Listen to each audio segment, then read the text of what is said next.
종교의 이름으로 세상이 움직이던 중세. 그때 전쟁터에 나선 건 어른들이 아니었습니다. 바로 아이들이었죠.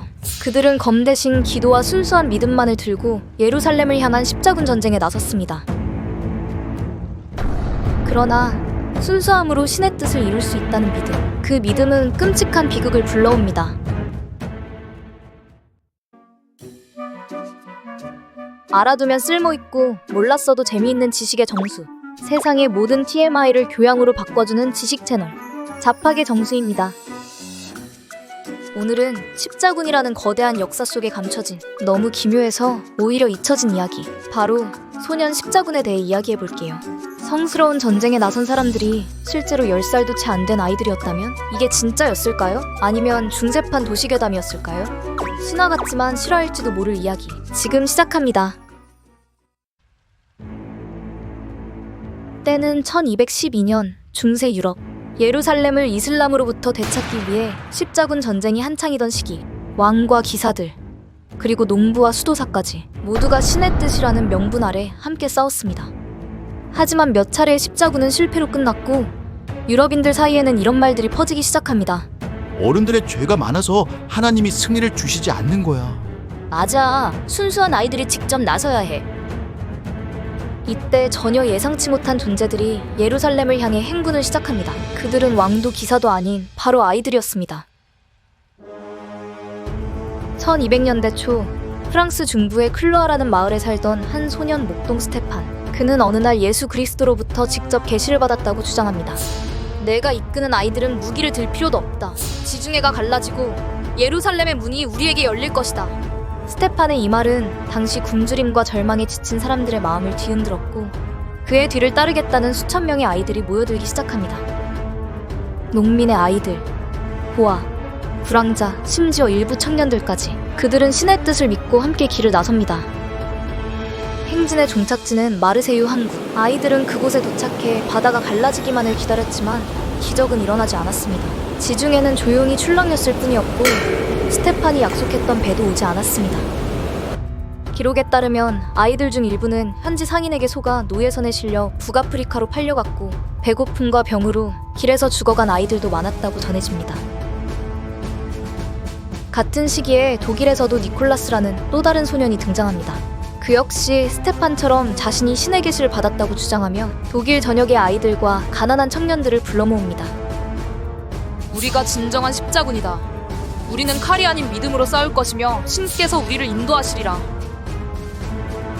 니콜라스의 무리는 알프스를 넘는 험난한 여정을 떠납니다. 그들은 혹독한 날씨, 험난한 지형, 그리고 지독한 배고픔과 싸워야만 했습니다. 길고 험난한 여정을 견디지 못한 아이들은 목숨을 잃었고 끝내 목적지에 도달하지 못했습니다. 기록에 따르면 대부분의 아이들이 결국 집으로 돌아오지 못했다고 합니다.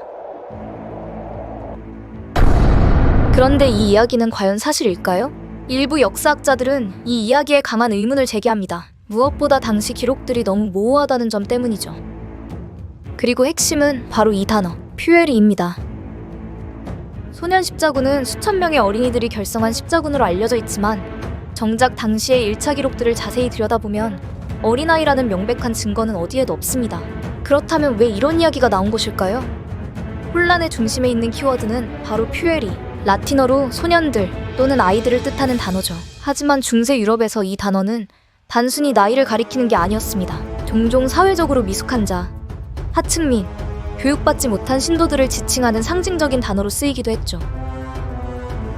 예를 들어 13세기 독일의 연대기 작가인 알베리쿠스는 소년들이 알프스를 넘어 이탈리아로 향했다고 기록했지만 여기서도 나이나 정확한 연령대에 대한 정보는 없습니다. 또한 니콜라스가 이끌었다는 독일 소년 십자군의 경우 실제로는 청소년 혹은 20대 청년들이 중심이었다는 주장도 많습니다. 당시 독일 남부의 경제난과 기근, 십자군 실패에 대한 실망감이 겹치며 성지로의 탈출을 꿈꾸었던 절망한 하층민들의 종교적 행렬이었을 가능성이 높다는 겁니다. 그렇다면 왜 오늘날까지도 사람들은 이 사건을 어린이들의 순수한 십자군으로 기억하고 있는 걸까요? 여기에는 중세 후기와 르네상스를 거치며 이야기가 각색되고 낭만화된 과정이 있습니다. 특히 13세기 후반부터 교회 문서나 설교문, 연대기 등에서 이 사건이 점점 종교적인 교훈을 주는 비극적인 순수성의 상징처럼 변해가기 시작합니다. 이런 서사 구조는 당시 교회와 종교 지도자들이 자신들의 권위를 정당화하고 신앙의 본질을 회복하자는 메시지로 활용하기에 좋은 이야기였습니다. 뿐만 아니라 르네상스 이후의 예술과 문화, 그리고 19세기 낭만주의 시기엔 소년 십자군이 도덕적 감동과 순결한 희생의 서사로 소비되기 시작합니다. 가령 프랑스 작가 마르셀 슈베브의 단편소설이나 영국 시인 조지 윌리엄 러셀의 시에서도 소년 십자군은 이념과 믿음을 위해 희생된 순수한 존재들로 묘사됩니다. 결과적으로 이 사건은 실제 역사보다 도덕적, 상징적인 이야기로 발전하게 되었고, 그 속에서 어린이라는 이미지는 후대의 상상력 속에서 덧칠된 것일 수도 있다는 겁니다. 소년 십자군의 실체가 무엇이든 한 가지는 분명합니다. 당시 유럽인들 안에 깊게 뿌리내린 절망과 종교적 열망, 그리고 신이 구원해주리라는 광기 어린 믿음이 이 이야기를 탄생시켰다는 사실이죠. 그들이 정말 어린아이들이었든 가난한 청년들이었든 소년 십자군은 실패한 종교운동이었고 비극이었습니다. 동시에 신념이라는 이름 아래 얼마나 쉽게 사람들이 희생될 수 있는지를 보여주는 경고이기도 하죠. 그들은 믿음이라는 이름의 광풍 속에서 사라져간 잊혀진 이름들이었습니다. 우리가 기억해야 할 것은 믿음은 우리의 길을 밝혀주기도 하지만 때론 우리의 눈을 멀게 하기도 한다는 것이죠. 그리고 역사는 늘 맹목적인 믿음 앞에서 연약한 자들을 가장 먼저 희생시켜왔고, 그들의 이야기는 지금도 어딘가에서 반복되고 있을지도 모릅니다. 오늘도 잡학의 정수와 함께 역사의 어두운 구석을 파헤쳐보았습니다. 우리가 몰랐던 이야기, 그러나 반드시 기억해야 할 이야기. 다음에도 세상의 모든 TMI를 교양으로 바꿔드릴게요. 구독은 다음 이야기의 열쇠입니다.